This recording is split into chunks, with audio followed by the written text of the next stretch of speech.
नमस्कार नमस्कार, मेरा नाम है राजीव कुमार बजाज यानी के भी, और मैं हूं इस वक्त एडवोकेट प्रदीप नंबियार जी के साथ। प्रदीप जी नमस्कार। नमस्कार सर, नमस्कार। और प्रदीप जी और मैं हम कहाँ हैं? नेशन नाउ पर। नेशन नाउ हमेशा हमेशा आपके साथ और हमेशा ही आपके साथ रहेगा। आप सब लोगों को जय हिंद, जय महाराष्ट्र, जय भवानी, जय शिवाजी, वंदे मातरम। वंदे मातरम। भारत माता की जय, जय हिंद, जय Hind. And to all our viewers in China, ni hao. To all our viewers in Japan, konnichiwa. Pradeep ji. Abariya ko jambo to viewers in East Africa, South Africa, the continent of Africa, wherever they speak Swahili. Wherever they speak Swahili. And in case you haven't subscribed to the channel, please subscribe करें। अगर आप लोगों ने channel को अभी तक subscribe नहीं किया तो प्लीज सब्सक्राइब कीजिए। Pradeep ji. Click to the icon, subscribe, and you subscribe to the fastest growing channel of the nation, Nation Now. The fastest growing channel of the nation, Nation Now. To all our viewers in Kerala, Swagatam. To all our viewers in Tamil Nadu, Vanakkam. So Pradeep ji, Virat Kohli. Yes. Yeah, the 53rd one-day international 53rd century. My God, that is amazing. Fantastic. Absolutely amazing. And Ruturaj Gaikwad, the chap who really had to fight his way into the team. Both Agarkar and Gautam Gambhir didn't want him. दोनों नहीं चाहते थे। उसने भी century बनाई, विराट कोहली ने भी century बनाई, और उसके बाद जनाब जो हैं कप्तान साहब केएल राहुल साहब अनबीटन रहे 57 के ऊपर।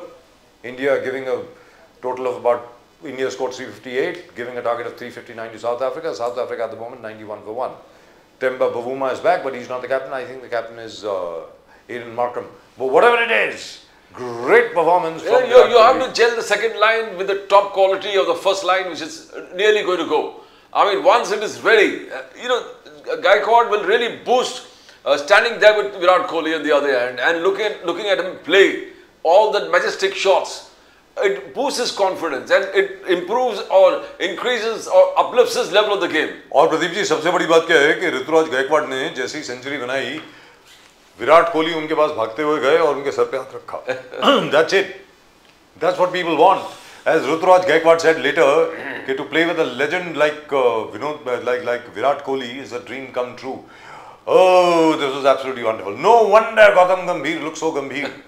मतलब गौतम गंभीर साहब के चेहरे पे वो जो झूठ मूठ की जो मुस्कान होती है वो है। और जहाँ तक मेरा ख्याल है अजीत आगरकर साहब तो भाग गए होंगे बाथरूम के अंदर छुपने के लिए, जो भी है। Anyway, we'll come back to that. We shall come back to that. But in the meantime, what's happening in Maharashtra and what is happening in the rest of the world? Vladimir Putin साहब आ रहे हैं यहाँ पे कल। Vladimir Putin साहब दिल्ली आ रहे हैं, मोदी जी से मिलेंगे। It will be a great meeting and a great message to the United States of America that Modi ji and Putin are going to have a meeting here, and huge defense deal in the offing. Pradeep ji, huge defense deal, zabardast, including the Sukhoi 57E. In all likelihood, we'll be able to sign an agreement. और वो नासिक में manufacture होगा साहब। एक बार फिर आपको बता दूं, नासिक में पहले से ही we are already manufacturing the Sukhoi 30 Mark 1. Now the Sukhoi 57 will also be manufactured over there, along with state-of-the-art missiles, electronic countermeasures and everything else. It's a stealth fighter. It's a 5.5 generation stealth fighter, much better than the F-35. USA का जो F-35 है उससे कहीं 10 गुना। And that was Trump was irritated because we didn't buy the F-35. Wow. He said, I am offering Mr. Modi the F-35 and I expect him to buy it. And he said, no, we're not going to take it. Absolutely. And immediately we looked at the Russian side. S-500. Yes, it's coming. S-500, the missiles, S-400 that knocked off Pakistan. And now you got the S-500 more lethal. 500 kilometers minimum. And then what are we looking at? विकसित भारत के अगर सपने देख रहे हो तो आपके defence भी उतना ही मजबूत होना चाहिए। और लेकिन ये बात नहीं है प्रदीप जी कि हम लोग सिर्फ और सिर्फ रूस से ही सब कुछ खरीद रहे हैं मैन्युफैक्चरिंग के साथ। अमेरिका से भी हमने javelin anti tank missile system जो है उसकी डील पूरी कर ली है, उसकी भी डिलीवरी बहुत जल्दी शुरू हो जाएगी, the javelin anti tank system. उसके अलावा अमेरिका की नासा और इंडिया की इसरो दोनों के बीच में जबरदस्त कोऑपरेशन जारी है। और एक और चीज आपको बता दूं, एक और अच्छी खबर है, हमारे 100 एग्रीकल्चरल आइटम्स है, 100 एग्रीकल्चरल आइटम्स, उनके ऊपर से ट्रंप साहब ने टैरिफ पूरा निकाल दिया है, जीरो टैरिफ कर दिया उसको। 100 agricultural items from India can be imported now by the US at zero tariff. Zero tariff. Zero it's tariff. A great boost for our farmers. Our farmers are going to prosper. Sir, great boost for our farmers, and which means Mr. Piyush Goyal must be congratulated and his team must be congratulated. उन्होंने जिस प्रकार negotiations करी हैं America के साथ, मुझे लगता है कि बहुत बढ़िया होने वाला है. Let's go straight across to our guests. Can we go to our guests, please? I think we've got a wonderful panel tonight. Yes. Let's go to our guests. Indrapal Singh जी, बड़े दिनों के बाद. Advocate इंद्रपाल सिंह साहब, कैसे हैं? Good sir. I keep seeing you on Facebook. Fantastic. अलग-अलग function में, अलग-अलग जगह पे, और कहीं पे आपने तो हवाना वो क्या है वो शॉर्ट्स पहन रखी हैं और पता नहीं God knows what you are doing. You're looking so handsome यार. जबरदस्त, बहुत यंग आदमी लग रहे हैं. लक्ष्मण साहू साहब नमस्कार. लक्ष्मण साहू साहब नासिक से. नमस्कार. एकदम इटर्नल देवानंद जैसे हमेशा हंसमुख. जी बिल्कुल. फैंटास्टिक. हंसी, स्माइल. लक्ष्मण साहू साहब आपके लिए बड़ी अच्छी खबर है.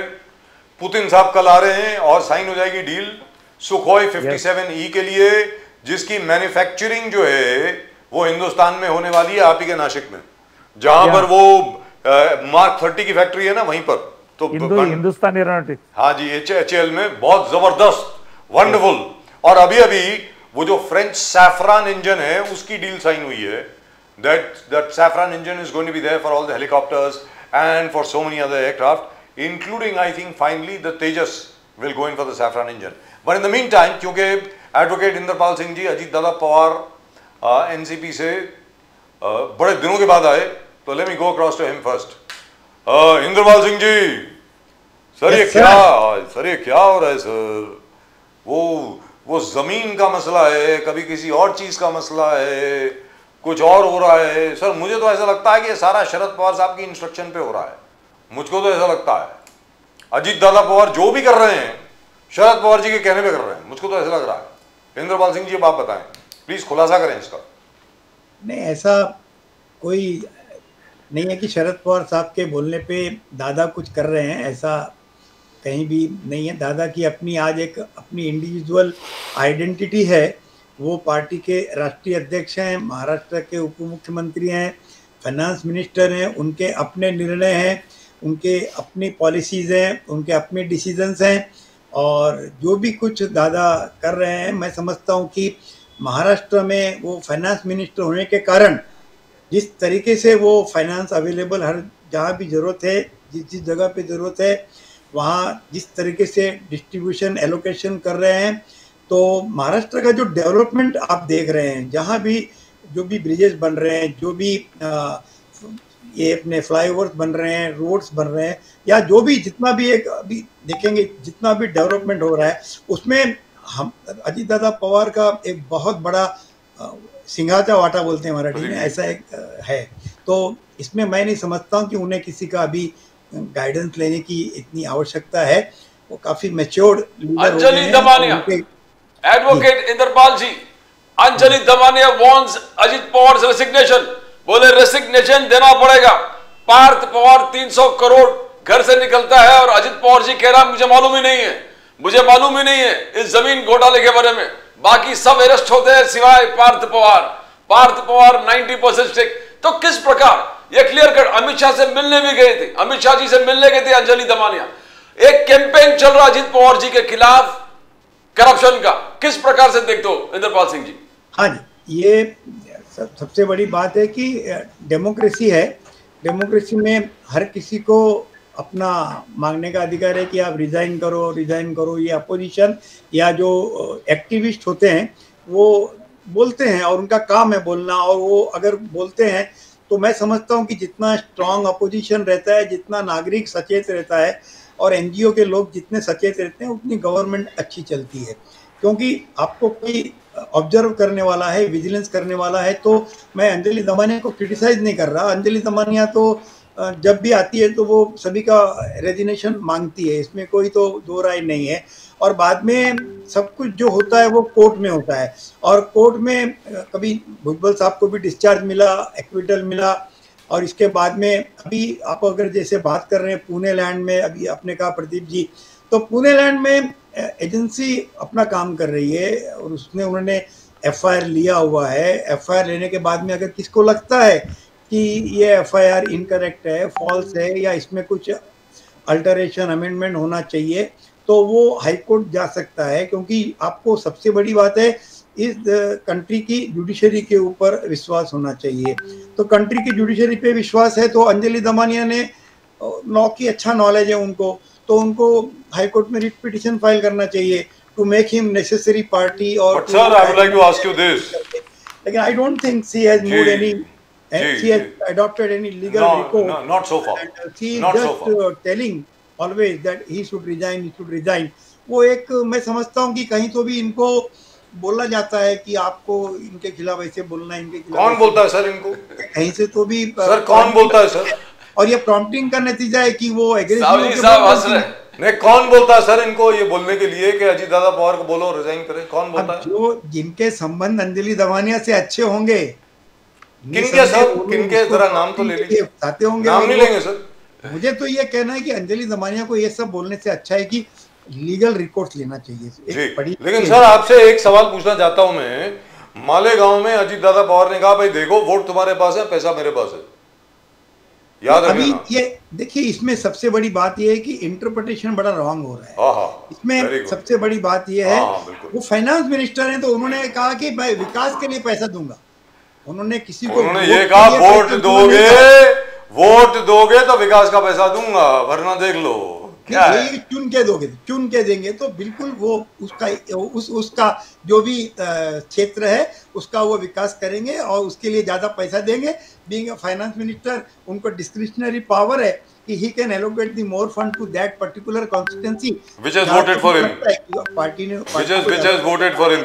सर एक और चीज इसके पहले कि मैं लक्ष्मण साहू जी साहब के पास जाऊं, जनाब हमारे देवेंद्र फडणवीस साहब ने एक चीज मोहसिन हैदर साहब नमस्कार, कैसे हैं सर? नमस्कार। नमस्कार सर, नमस्कार। आज बहुत बढ़िया लाइटिंग भी लग रही है, फर्स्ट क्लास लग रही है सर। आज आपकी शक्ल भी बहुत अच्छी लग रही है मोहसिन हैदर साहब। आज दिख रहा है कि मोहसिन हैदर साहब कांग्रेस के हमारे साथ हैं। अरे क्या नाम है आप, इंद्रपाल सिंह जी। इसके पहले कि मैं लक्ष्मण साहू जी साहब के पास जाऊं, सर देवेंद्र फडणवीस साहब ने बहुत क्लियर कट बोला है कि बीएमसी चुनाव में अगर नवाब मलिक साहब का कोई रोल रहेगा तो भारतीय जनता पार्टी बीएमसी चुनाव में किसी भी हालत में एनसीपी अजीत दादा पवार के साथ कोई युति नहीं करेगी। इस विषय में कुछ बोलना चाहेंगे सर इंद्रपाल सिंह जी? मैं अभी तक तो हमारा जो पार्टी लाइन है, माननीय दादा प्रफुल्ल पटेल साहब और तटकरे साहब, इनकी जो एक लाइन है कि हम महायुति में जा रहे हैं, हम महायुति के साथ इलेक्शन लड़ेंगे।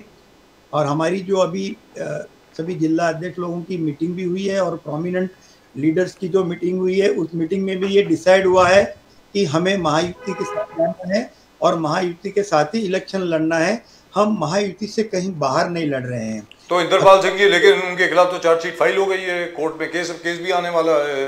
He has been summoned to the court and the court has said very very clearly he would not have been summoned to the court had the court not accepted the charge sheet. Charge sheet makes all sorts of charges against him, including सबसे बड़ी बात है दाऊद इब्राहिम के साथ संबंध होने का, दाऊद इब्राहिम के साथ व्यवहार और व्यवसाय करने का, जिसके तहत पीएमएलए भी लगा है, देश विरोधी एक्टिविटी भी, और एनएसए भी लग सकता है। तो इंद्रपाल सिंह जी अब आप बताएं, इसको जरा खुलासा करें। मेरे बड़े अच्छे मित्र में से नवाब मलिक साहब, मेरे खिलाफ उन्होंने छह प्रेस कॉन्फ्रेंस करी है उन्होंने, तो I am very grateful to him, he is a very good friend of mine. जी बोलिए सर। राजीव जी, ऐसा है कि ये कोर्ट में तो केस था, बाकायदा ईडी ने अपना चार्जशीट फाइल किया है जी। कोर्ट अपने एक टाइम पे ऐसा होता है कि कोर्ट चार्ज फ्रेम करता है जी, और सुप्रीम कोर्ट के गाइडलाइंस हैं सभी पीएमएलए कोर्ट को कि आपको जितने पीएमएलए के केसेस हैं वो एकदम वार फुटिंग पे फास्ट चलाने हैं करके, क्योंकि ऐसी एलिगेशन हम काउंसिल लोग करते हैं कोर्ट में, जो डिफेंस काउंसिल है, कि ईडी के तो केस चालू ही होते नहीं है, ट्रायल तो होती नहीं है और ट्रायल कहीं होती नहीं है, किसी को सजा होती नहीं है, ये सब हम लोग डिफेंस में बोलते हैं। तो अभी सुप्रीम कोर्ट ने गाइडलाइंस दिया है कि आप पीएमएलए केसेस के अंदर ट्रायल फास्ट कंडक्ट करो। वो हिसाब से पीएमएलए के जो स्पेशल कोर्ट के जज हैं, उन्होंने as per law charge frame करना पड़ता है हर केस में, उन्होंने चार्ज फ्रेम किया है। तो चार्ज फ्रेम करते वक्त वो बोलते हैं कि आपके ऊपर ये चार्ज है, आपका ये चार्ज है, ये चार्ज है, तो वो चार्ज फ्रेम हुआ है। अब चार्ज फ्रेम होने के बाद में इनको ट्रायल चालू होगी, वो ट्रायल में विटनेसेस एग्जामिन होंगे, तब देखिए पता चलेगा। Right, so let me go to Laxman Sahu ji साहब। जी, स्टेज पे कुछ बोलना कि वो दोषी है, ये गलत होगा। क्योंकि न्यायिक प्रक्रिया चालू है, कोर्ट में सब कुछ प्रलंबित है और ट्रायल चालू हो गई है, तो we can not tamper the trial. Right. और मीडिया को ये बातें ये नहीं और करना फडणवीस चाहिए। साहब के सबसे खिलाफ सबसे ज्यादा बोलने वाले सिर्फ फडणवीस साहब ही नहीं, मिसेस फडणवीस के खिलाफ, अमृता फडणवीस जी के खिलाफ भी सबसे ज्यादा बोलने वाले यही शख्स हैं, नवाब मलिक साहब, the most respected mister Nawab Malik.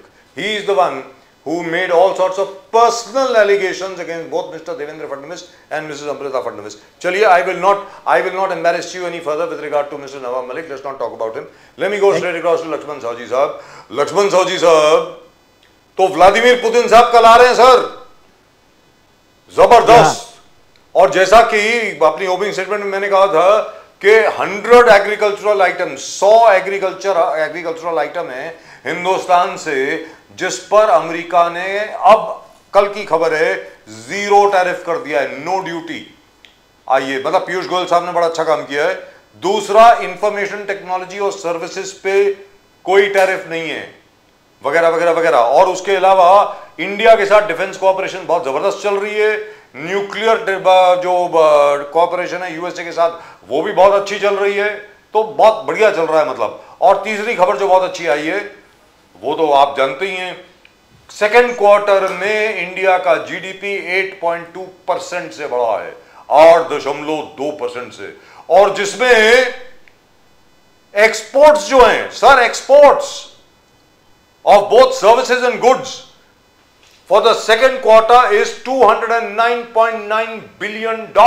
वो 10 साल का रिकॉर्ड है सर, $209.9 बिलियन। ये अब लक्ष्मण साहजी आप बोले साहब, साहजी साहब बोलिए प्लीज। आप चर्चा से शुरुआत करते हुए सबसे मैं पहले आपको जरा थोड़ा सा याद दिलाता हूं, आज का जो दिन है जी, नंबियार साहब भी जानते हैं हम शुरुआत कैसी करते हैं, आप हमेशा ऐसी शुरुआत करते हैं। कल पूरे हिंदुस्तान में दत्त जन्मोत्सव, श्री दत्त जन्मोत्सव मनाया जाएगा जी। मार्गशीर्ष पूर्णिमा कल है जी। और दत्त जन्म का एक अलग स्थान हमारे भारतीय संस्कृति में है। दत्त जी के नाम स्मरण करने से ब्रह्मा, विष्णु और महेश तीनों का एक साथ में दर्शन होता है। तीनों तत्व मिलने के लिए श्री दत्त जी का वहाँ जन्मोत्सव मनाया जाता है। और उसके पूर्व संध्या पर हम आज बात कर रहे हैं। हम इसलिए बात कर रहे हैं कि आगे दत्त संप्रदाय के आगे जो हमारे नवनाथ संप्रदाय हो गया, और आगे चलकर जो संत समाज ने उनका अनुकरण करके जो हमारा सांस्कृतिक और सामाजिक एक अच्छा वातावरण महाराष्ट्र में और पूरे हिंदुस्तान में बनाया है, इसलिए दत्त जयंती का हम बहुत अच्छी तरह से शुभकामनाएं हम सबको यहाँ से देते हैं जी। बात ये आपकी जो आज ने जो मुद्दा उठाया है, अपने देश के प्रधानमंत्री मोदी साहब ने जब से बागडोर संभाली है पिछले 10-11 साल से, जो हमारे विदेश नीति रही है, वो हमारा हिंदुस्तान कहीं अभी याचक बोल के नहीं जाएगा, तो हिंदुस्तान का आत्मसम्मान रखने के लिए जाएगा। ये संकल्प पर हम अभी चल रहे हैं।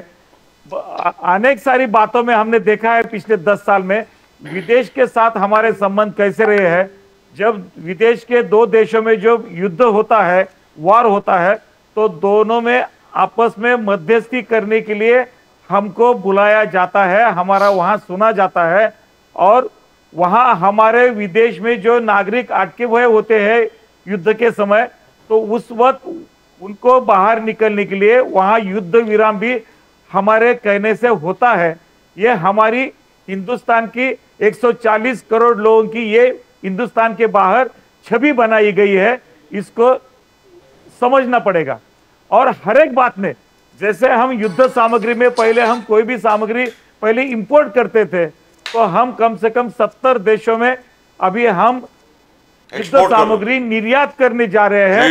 इतना हमें फर्क हुआ है। और उसके बावजूद जो अभी दूसरे अमेरिका जैसे टेरिफ की वजह से हमको डराया गया था, और आज एक एक दिन उनको जैसा अनुभव हुआ हिंदुस्तान के लोगों का और व्यवहार का और सरकार का, तो उन्होंने जैसे जैसे जितने जितने निर्बंध लगाए थे वैसे वैसे वो निर्बंध कम करते जा रहे हैं। और आज सबसे बड़ी खुशी किसानों के जो व्यवहार के जो उपकरण है उसके लिए कम से कम 100 वस्तुओं के ऊपर उन्होंने टैरिफ हटा दिया गया है। जी। तो ये एक बात है। और कल पुतिन जी आ रहे तो उसी के लिए बात पर जहां से मैं बात कर रहा हूं, नासिक से बात कर रहा हूं, तो नासिक में एचएएल में जो भी निर्मित यहां होती है वो हमको एचएएल का पूरा प्रोडक्शन और हिंदुस्तान का पूरा इस व्यवहार का समन्वय, इसका हमें नाज होना चाहिए, गर्व होना चाहिए। और इस तरह से हमारा जो प्रधानमंत्री जी और विदेश मंत्री और हमारे संरक्षण मंत्री, ये सब जिस तरह से ये मंत्रालय काम करने जा रहे हैं, इसमें हमारे हिंदुस्तान का, भारत का सीना और चौड़ा हो जाएगा, जोर चौड़ा हो रहा है पूरे साहू जी साहब, कांग्रेस ने विरोध किया है। कांग्रेस ने यह विरोध किया, संचार साथी करके आप हर मोबाइल फोन के अंदर एक बग लगाने वाले हो, और उस बग आप कह रहे हैं कि देश के हित में है, हर व्यक्ति के हित में है, साइबर सेफ्टी के लिए, साइबर सिक्योरिटी के लिए कांग्रेस ने विरोध किया है। आप उनके बेडरूम में झांकना चाहते हो, वो हर व्यक्ति क्या कर रहा है पल के पल खबर मोदी जी चाहते हैं कि उनके पास पहुंचे। आप पेगासस जिस प्रकार से लोड किया था ऑपोजिशन के मोबाइल फोन्स पर, ये पेगासस नंबर 2, क्या जरूरत था? ऑपोजिशन का कहना है कि क्या साइबर सिक्योरिटी के हवाले देकर आप बग हर मोबाइल पर डालना चाहते हो इस देशवासियों का? साहू जी साहब, नहीं साहब, बात ऐसी है, हमारा जो भी हम फैसला लेते हैं वो 140 करोड़ लोग सामने रखकर करते हैं। उसमें कोई ये इसमें राजनीति नहीं होती है, ये पार्टी के लोगों के लिए है, ये पार्टी के लिए लोगों के नहीं है। क्योंकि जो जो सरकार की योजना आई आज तक 10 साल में, ये कोई भी मजहब के ऊपर या जाति के ऊपर या कोई ऑपोजिशन और रूलिंग के ऊपर नहीं आई है। वो पूरे जनता को सामने रखकर हर योजना आई है, और उसका हर जनता ने, हर वर्ग ने, हर समाज ने उसका फायदा भी लिया है, फायदा हुआ है उनको। इसलिए ऐसा ये शक करना भी गलत है। इसके ऊपर अगर गलतफहमियां है तो निकाल दी जाएगी आज या कल, ये उनको मान, क्योंकि आज तक जितने भी फैसले लिए गए, 10 साल में फैसले जो लेके गए लिए हैं और इससे पहले जो फैसले लिए थे, इसमें ऑपोजिशन को आस्ते आस्ते मालूम हो गया ना कि ये फैसले जनता के लिए है, तो इसलिए बाद में कोई टिकता नहीं है उसमें। आज अगर ऑपोज होगा तो कल उनका ऑपोज कम हो जाएगा। बट आप देखोगे पेगासस जिस प्रकार से ऑपोजिशन लीडर्स के पूरे मोबाइल फोन टैप कर रहे थे, यहां पर के डीजीपी महाराष्ट्र में मोहसिन हैदर जी बैठे हैं, इंद्रपाल सिंह, आपने डीजीपी के माध्यम से पूरे ऑपोजिशन के फोन टैप करके हर चीज निकाल दिया, डाटा निकाल दिया।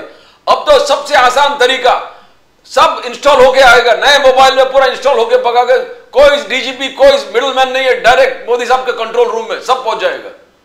ऑपोजिशन या विरोधी दल या कोई भी राजनीतिक दल ऐसा सोचकर ऐसी कभी बात होती ही नहीं है जी। ये सरासर ये सिर्फ आरोप हो सकता है राजनीतिक, ये निराधार है, पूरा ऐसा नहीं होता जी। अच्छा, बाय द वे मैं आपको एक और चीज बताता हूँ। Today is the 53rd anniversary, today is December 3rd। आज 53वीं वर्षगांठ है हिंदुस्तान और पाकिस्तान के बीच में जो युद्ध आरंभ हुआ था 1971 में। Today is December 3rd। आज के दिन पाकिस्तान ने हमारे 9 हवाई अड्डों पर वेस्टर्न सेक्टर में अटैक किया था, और उसके बाद क्या हुआ आप सबको मालूम है। बांग्लादेश बन गया, ईस्ट पाकिस्तान को पाकिस्तान से, वेस्ट पाकिस्तान से अलग कर दिया, बांग्लादेश बना। पाकिस्तान की क्या हालत हुई, 93,000 उनके फौजियों ने सरेंडर किया। It was the greatest victory won by India and we must never forget, that's what I think. और Mohsin Haider sahab, thank you so much for coming sir. अब क्योंकि मैंने 1971 की बात करी है, अब इसके क्योंकि ये आपका सब्जेक्ट नहीं है, लेकिन फिर भी अपने दर्शकों की जानकारी के लिए मैं बता दूं, एडवोकेट इंद्रपाल सिंह जी सुनने वाली बात है, लक्ष्मण सौदी साहब सुनने वाली बात है। 1971 में हमारे फौजी भाइयों ने भारत के लिए सबसे बड़ी उपलब्धि लेकर के आए। I hope everybody is agreed on that. Indira ji हमारी प्रधानमंत्री हुआ करती थी।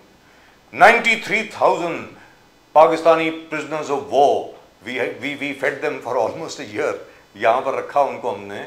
93,000 फौजियों ने सरेंडर किया। सर, इतने बड़े फौजियों ने आज तक कभी सरेंडर नहीं किया, सिर्फ 14 दिन की लड़ाई में। उसके बाद मालूम है आपको क्या हुआ? I must tell you this. 1973 में 5th पे कमीशन बैठा, 5th पे कमीशन 1973 में बैठा। जेएम मनी दीक्षित साहब उसके चेयरमैन थे। आपको मालूम है हाउ वी रिवॉर्डेड, हम लोगों ने कैसे इनाम दिया हमारी फौज को? OROP, 1 रैंक 1 पेंशन खत्म कर दिया। 1 रैंक 1 पेंशन खत्म कर दिया। सबकी जो बेसिक पे थी बिल्कुल नीचे ले आए। जितने भी ब्यूरोक्रेट थे उन्होंने ये तय किया कि अब हमारे जो फौजी हैं सबसे ऊपर IAS, उसके बाद IPS और उसके बाद फौजी। That is how we rewarded our armed forces. ये आपके सामने मैं रखना चाहता हूं बात को कि सर फिर भी हमारी फौज को देखिए, बहादुर इतने हैं, सब कुछ है, आज भी लड़ रहे हैं, आज भी सब कुछ कर रहे हैं, अपना जीवन न्यौछावर करने को तैयार है। मेरा यह कहना है कि कोई भी सरकार अगर सिर्फ ब्यूरोक्रेट से ही गाइड होती है तो उसकी हालत ठीक नहीं होती sir. That's what I think, and I think Mohsin Haider साहब will agree with me. Mohsin Haider साहब मुझे लगता है कि मेरे साथ सहमत होंगे कि जिस प्रकार सारी कॉर्पोरेशंस आज की तारीख में हमारे ब्यूरोक्रेट चला रहे हैं, of course with the BJP in charge, वो जनता के लिए ठीक नहीं है, लोगों के लिए भी ठीक नहीं है। तो मोहसिन हैदर साहब अब तो तय हो गया, अब तो 31 जनवरी के पहले पूरी प्रक्रिया खत्म होगी, भले वो नासिक की कॉर्पोरेशन हो, पुणे की हो, मुंबई की हो, ठाणे की हो, नवी मुंबई की हो, मतलब 29 कॉर्पोरेशन जो है उन सबके चुनाव होंगे ही। इसके बावजूद कि भारतीय जनता पार्टी के आशीष शेलार साहब, भारतीय जनता पार्टी के ही और हमारे आदरणीय मुख्यमंत्री, क्या नाम है उनका, देवेंद्र फडणवीस साहब, उसके अलावा बाकी जितनी भी पार्टियां हैं इंक्लूडिंग एनसीपी, बोथ एनसीपी, दोनों एनसीपी, सब कहते हैं कि वोटर्स लिस्ट में प्रॉब्लम है। अब मोहसिन हैदर साहब आप मुझे बताइए, इतने कम टाइम में सारी वोटर्स लिस्ट में जो प्रॉब्लम है ठीक हो जाएंगी क्या? मोहसिन हैदर साहब आप बताएं प्लीज। साहब मुझे मुश्किल लगता है, और मैंने पहले भी पिछले बार भी ये बात कही थी, मुझे लगता है जानबूझकर किया गया है ये।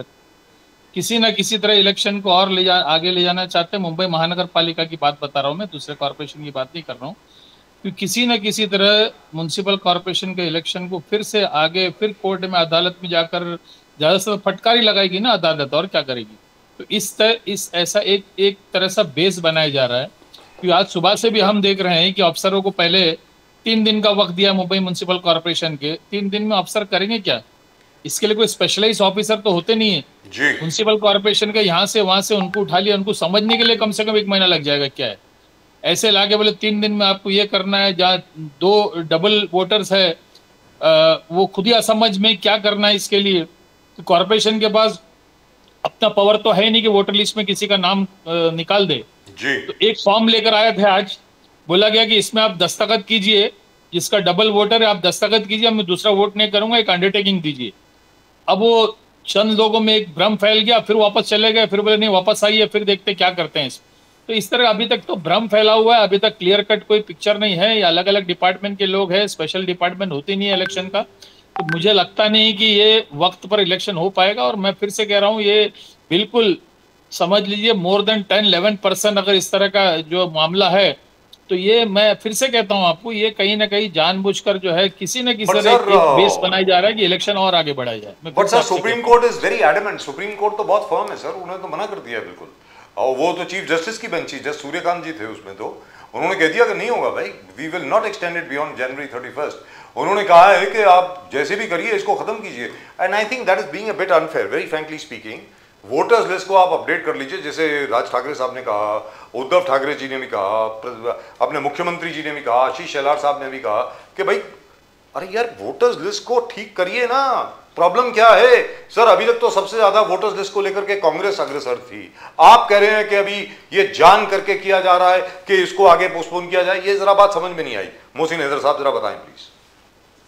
मैं वही कह रहा हूं, जो कारोबार मुंबई महानगर पालिका में चल रहा है, अगर किसी को पता चले कि किस तरह जो है पिछले 4 साल को हाईजैक कर मुंबई कॉर्पोरेशन में सिर्फ एक डमी की तरह आयुक्तों को बिठाकर अपना कारोबार किस तरह चलाया जा रहा है, किस तरह म्युनिसिपल कॉर्पोरेशन की जमीनें बेची जा रही है, किस तरह जो है अपने ताल्लुकात के अपने जानकार जो है डेवलपरों को, कोई मुंबई से है तो कोई पूना से है, कोई देश के कोने कोने से डेवलपर आ रहा है, उनको जमीनें दी जा रही है, उनको कॉन्ट्रैक्ट दिया जा रहा है, एडवांस में पेमेंट दिया जा रहा है।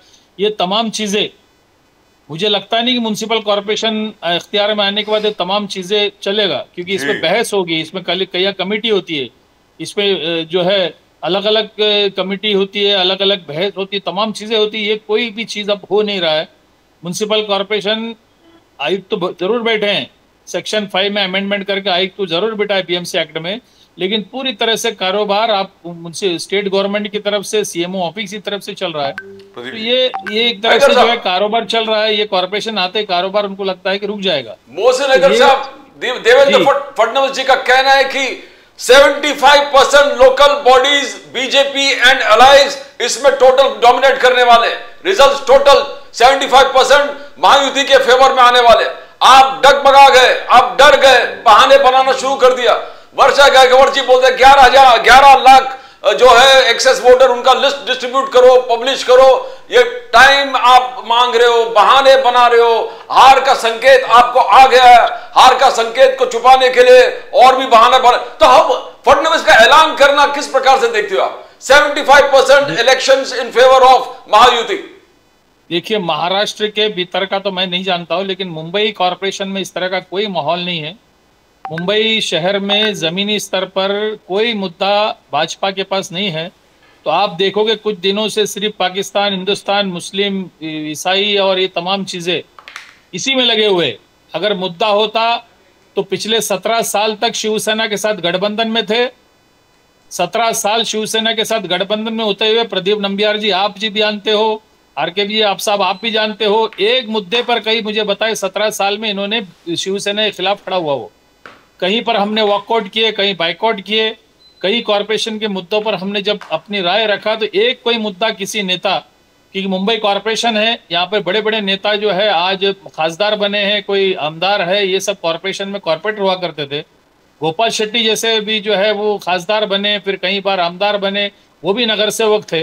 वो भी एक अच्छा बेहतर नगर सेवक माना जाता है। भले मैं किसी भी पार्टी से ये नहीं कहूँगा, एक अच्छा स्टडी उनका होता था, लेकिन कभी भी शिवसेना का 17 साल में कोई विरोध किया नहीं। और आज पिछले 4 साल में कॉरपोरेशन रहा नहीं, और कॉरपोरेशन में जिस तरह का जो है अंधेर नगरी चल रहा है, जिस तरह का जो है कारोबार चल रहा है, उसका कोई कहीं रोक टोक नहीं। अगर आप रोक टोक करोगे तो आपके खिलाफ जो है वो पुलिस का केस लगाया जाता है, आपके खिलाफ जो है मामला अलग रंग में ले जाते हैं। तो ये एक तरह से जो है मामला, ये मैं बिल्कुल कहना चाहूंगा कि कोई मुद्दा मुंबई शहर में बचा नहीं। मैं गांव नासिक या किसी शहर का जानता नहीं हूँ, कोई भी इस तरह का मुद्दा बचा नहीं। कोई एक क्लियर विजन नहीं है, कोई कुछ कह नहीं सकता है कि पिछले कॉर्पोरेशन में क्या हुआ, क्योंकि वहां पर सत्ता में साथ में थे। 150 प्लस फडणवीस जी का आंकड़ा है, 150 प्लस बीएमसी में उन्होंने ऑलरेडी ऐलान कर दिया है हमारा जो होगा महायुति का 150 plus. Haider sahab, you want to say something? BMC खास करके महानगर पालिका में तो आप यहीं पर मैं कह रहा हूं, इस तरह का कोई बात होनी नहीं है मुंबई महानगर पालिका में। मुंबई महानगर पालिका में क्योंकि लोगों का मसला जो है, आज भी मुद्दा मुंबई महानगर पालिका जैसा शहर में जहां पर इतना बड़ा बजट है, आज भी लोग पानी के लिए तरस रहे हैं। गटर की हालत आपको पता है, सड़कों की हालत आपको पता है, जो मामले से लोग उलझ रहे हैं, अस्पतालों की हालत आपको पता है। ये तमाम लोग आम आदमी से उलझे हुए, आम आदमी को दूसरा पट्टी पड़ाओगे, तमाम चीजें ये वो पाकिस्तान, बांग्लादेश, हिंदुस्तान, पाकिस्तान, बांग्लादेश, ये तमाम चीजों से आम आदमी का कोई मतलब नहीं। आम आदमी बहुत ही जद्दोजहद कर रहा है अपनी जिंदगी जीने के लिए। आप किसी अस्पताल में मेरे साथ चलिए, मुंबई शहर के किसी अस्पताल में, और मैं आपको प्रदीप जी, आरके जी साहब, आपको मैं कहता हूँ मुंबई कॉर्पोरेशन के पास 5 अपने मेडिकल कॉलेजेस है। ये मेरे ख्याल से देश का वाहिद ऐसा कॉर्पोरेशन होगा जिसके खुद के पास 5 मेडिकल कॉलेज है मुंबई कॉर्पोरेशन के पास। राज्य सरकार के मुंबई में 3 मेडिकल कॉलेजेस है। लेकिन आज अभी मैं कहता हूं दावे के साथ आपके सामने, मुंबई के किसी भी मेडिकल कॉलेज में, किसी भी हॉस्पिटल में आईसीयू बेड आप दिला दीजिए मुझे, आईसीयू बेड आप मुझे दावे के साथ चैलेंज करता हूं यहां से, केएम, नायर, साइन, किसी भी हॉस्पिटल में कोई भी गरीब आदमी को आज अगर आईसीयू की बेड अभी जरूरत पड़ जाए, कहीं वैकेंसी नहीं होगा, कहीं नहीं मिलेगी आपको। एनआईसीयू जो है, एनआईसीयू बच्चों के लिए जो लगता है, वो कहीं भी वैकेंसी आपको मिलेगी नहीं। अभी मैं चैलेंज करता, आप मुझे दिला दीजिए, वहीं से फोन कीजिए, किसी अस्पताल में पूछिए कहीं बेड खाली है क्या। तो आम आदमी परेशान है मुंबई शहर से। तो ये तमाम जो मुद्दे लोग ला रहे हैं, इससे कोई मतलब नहीं आम आदमी से। आम आदमी को जो है अस्पताल, स्वच्छ हवा, एक हेल्थ, मुंबई शहर में जो दूषित हवा चल रही है वो साफ हो, सड़कें अच्छी हो, ट्रैफिक से बेजार, ये तमाम चीजें मुंबई के लोगों के लिए है। तो ये राहत मुंबई को चाहिए, और मैं समझता हूं कि आने वाले कॉर्पोरेशन इलेक्शन में यही आपको नजर आएगा। Right, so will come back to you. गुमराह नहीं कर सकते। दुरुस्त बात है। लेकिन मोहसिन हैदर साहब, मेरी और आपकी, यानी प्रदीप जी, मैं और आप कितनी बार इस पे डिस्कशन कर चुके हैं कि मुंबई शहर में कोई 5 अलग अलग अथॉरिटीज हैं, 5 हैं, अब तो 6 हो गई हैं। Now there is a sixth also. अब किसी को मालूम नहीं है बीएमसी कहां खत्म होती है। एडवोकेट इंद्रपाल सिंह साहब, बीएमसी कहां खत्म होती है, एमएमआरडीए कहां शुरू होती है, किसी को मालूम नहीं है बीएमसी कहां खत्म होती है, एयरपोर्ट अथॉरिटी ऑफ इंडिया कहां शुरू होती है, किसी को मालूम नहीं है बीएमसी कहां खत्म होती है, urban development ministry, state urban development ministry कहां शुरू होती है, और यूनियन अर्बन डेवलपमेंट मिनिस्ट्री कहां शुरू होती है, किसी को मालूम नहीं है। किसी को यह भी मालूम नहीं है कि यह नेवी का एरिया है, यह कलेक्टर की लैंड है, या फिर यह स्टेट गवर्नमेंट की लैंड है। सर इंद्रपाल सिंह जी, मुझे लगता है कि एक स्पेशल सेशन बुलवाया जाए महाराष्ट्र असेंबली का कि भाई मुंबई में कौन सी अथॉरिटी काम करेगी। एक नोडल अथॉरिटी होनी चाहिए sir. BMC commissioner should be the nodal authority, everybody should report to him, क्योंकि किसी को मालूम नहीं है। आप मुझे बताइए, जो भी आदमी होगा जिसकी सड़क खराब है वो तो बीएमसी को फोन करता है, और बीएमसी वाले सामने कहते हैं यार ये हमारा नहीं है, एमएमआरडीए का है। सर आप मुझे बताइए, आदमी जाएगा तो कहां जाएगा? चुनाव आएंगे जाएंगे, no problem, but let's get a legal framework right. Indrapal Singh ji, इसके ऊपर मैं खुद काम कर रहा हूं 30 साल से, अभी तक किसी ने कोई एक्शन नहीं लिया। कब एक्शन लोगे सर? आप मुझे बताइए इंद्रपाल सिंह जी प्लीज। राजीव बजाज जी, आपका ये अवलोकन काफ़ी अच्छा और अध्ययन भी काफ़ी अच्छा, आई अप्रिशिएट इट। लेकिन मैं कहूँगा कि अगेन एयरपोर्ट अथॉरिटी जो है वो सेंट्रल है सर, तो वो अपनी, उनका भी अपना एक एक्ट है, बीएमसी का अपना एक एक्ट है sir, BMC is govern by that act. आपका कहना बहुत सही है कि बीएमसी कमिश्नर को नोडल रखना चाहिए, मेन एजेंसी बीएमसी कमिश्नर को रखना चाहिए, and everybody should report to him करके। This suggestion is very good suggestion, और आपका अध्ययन बहुत अच्छा है इस मामले में, इसमें कोई दो राय नहीं है। क्योंकि रिस्पॉन्सिबिलिटी कहीं तो आके रुकनी चाहिए, कहीं तो ये बात होनी चाहिए कि भाई हाँ ये बात, अगर ये मुद्दे हैं, 3 मुद्दे हैं, तो 3 मुद्दे का एक फाइनल डिसीजन किसी एक एजेंसी में होना चाहिए, किसी एक अथॉरिटी में होना चाहिए। इस बात से मैं आपकी बातों से एग्री हूँ। और ये जब तक एक एमएमआरडी जो है वो अपनी एक अथॉरिटी है, बीएमसी अपनी अथॉरिटी है, एयरपोर्ट अपनी अथॉरिटी है, कलेक्टर अलग अथॉरिटीज है, और इनके सबके अपने रूल्स रेगुलेशन कानून बना हुआ है इनका। लेकिन इनके ऊपर कोई भी एक ऐसी सुपर एजेंसी नहीं है, इनका कोई सुपीरियर नहीं है। जो आपने कहा कि I am totally agree with you कि ऐसा कोई तो भी होना चाहिए कि these all people are reporting to a higher authority, और वो आदमी ने इसका कंक्लूजन और इसकी बातों का जो भी निचोड़ है वो निकालना चाहिए। तो सर आदमी जाएगा कहाँ? आप मुझे ये बताइए ना। अरे एडवोकेट इंद्रपाल सिंह जी, आप मुझे बताइए, जैसे नासिक है, नासिक के अंदर थिंग्स आर वेरी क्लियर कि कौन निर्णय लेगा, कौन आगे बढ़ेगा, कौन जाएगा, लोगों को मालूम है कि यार यहां तक इसकी हद है, यहाँ नहीं। मुंबई में ऐसा कुछ नहीं है। मुंबई में for example I tell you, मैं आपके सामने एक छोटी सी बात रखता हूँ। Earlier in another channel, Pradeep ji and I started another satellite channel, 2009 की बात है। हमारा ऑफिस होता था न्यू लिंकिंग रोड पे, अंधेरी में, फेम एड लैब्स के बिल्कुल सामने, ठीक है सर। उसके बिल्कुल पीछे जो सड़कें थी आज भी इतनी बुरी हालत में है, इतनी बुरी हालत में है, मैं सच बता रहा हूं आपको, कोई गांव की सड़क होगी वो ज्यादा अच्छी है। अरे बीएमसी को फोन करो, बाकी सबको फोन करो, कहता साहब वो नहीं है, वो प्राइवेट लैंड है, वो प्राइवेट लैंड है, और वो जो आदमी है वहां पे, जो ओनर है, हमें काम नहीं करने देता। सड़क, प्राइवेट सड़क के मुंबई में, I mean what is this sir? Indrapal Singh ji, यहां पे तो आप निर्णय लीजिए ना। ये बात मेरी देवेंद्र फडणवीस जी से भी हो चुकी है, उन्होंने भी उस वक्त के जो चीफ सेक्रेटरी हुआ करते थे उनको लिख करके दिया था, भाई इस पे कुछ करो। अभी अभी मेरी बात हुई इसी विषय पे इकबाल सिंह चहल साहब के साथ। Now I am very confident because that man will take action. मुझे मालूम है सर, वो बीएमसी में जो थे इकबाल सिंह चहल साहब, ओ मतलब मानना पड़ेगा, जैसे उन्होंने काम किया, it is unbelievable, fantastic guy. Let me tell you, he deserves to be cabinet secretary. That is my opinion. But I'll tell you something, sir. ये इस पे निजात दीजिए ना सर मुंबई के लोगों को। सर 75,000 करोड़ का बजट है आपका, 75,000 करोड़। सर कई स्टेट से ज्यादा है sir. I mean, come on, sir. ये these legal, यहाँ पे I agree totally with Modi ji. Modi ji ने जो बोला ना कि ये पुराने अंग्रेजों के जमाने के जो कानून है इनको बाहर फेंको। सर अभी तक उन्होंने 2100 के करीब ऐसे कानून थे which have been thrown out by parliament. I think he needs to throw out at least 1000 more. मुझे ऐसा लग रहा है। प्रदीप जी, इंद्रपाल जी, बात यह है कि अगर बीएमसी वापस चलाओ, 11 लाख डबल वोटर्स जो वर्षा गायकवाड़ जी बार बार बोल रहे कि इसको आप पब्लिश कीजिए, उद्धव जी भी, आदित्य ठाकरे जी भी उसको हाईलाइट कर दिया कि 11 लाख।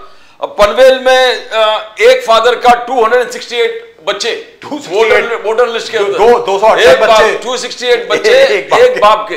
तो एक एक चीज जो आ रहा है, कोई टॉयलेट का एड्रेस दिख दिया, कोई म्युनिसिपल का कमिश्नर के ऑफिस का एड्रेस, तो ये कहां लेके जा रहा है? What is going to happen now? ये बिकॉज बार बार ये 11 लोग तो 11 लाख जो मुंबई में है, तो उसको आप कैसे इतने कम टाइम में, 22 December is the final date I think, कब तक you think will be solved? यानी कंफ्यूजन पे कंफ्यूजन, कंफ्यूजन पे कंफ्यूजन, और जैसे 21, 24 लोकल बॉडीज डिले कर दिया, और फिर दूसरे दिन नागपुर बेंच ने कहा कि everything, all decisions will voting count होगा 21 को। तो यहां पर ना महाराष्ट्र लोकल बॉडीज पे कंफ्यूजन हो रहा है। How do you see that, advocate Indrapal जी?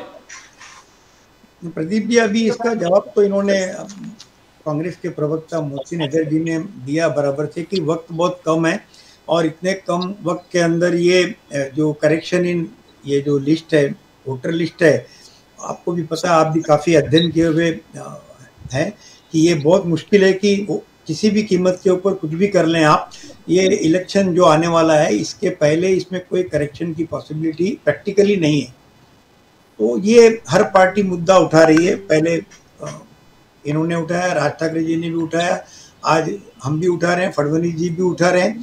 तो ये मुद्दा सभी के सामने है कि अगर वोटिंग लिस्ट डबल है या इनकरेक्ट है, तो वो सभी पार्टी के लिए प्रॉब्लम है। मैं नहीं कहता किसी एक पार्टी के लिए वो प्रॉब्लम है, क्योंकि इलेक्शन में तो हर किसी को डुप्लीकेटिंग जो वोटर्स है, इनका प्रॉब्लम तो आना ही है, फेस तो करना ही पड़ेगा।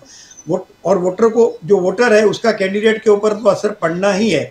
तो ये इतने शॉर्ट टाइम में कुछ होना नहीं है।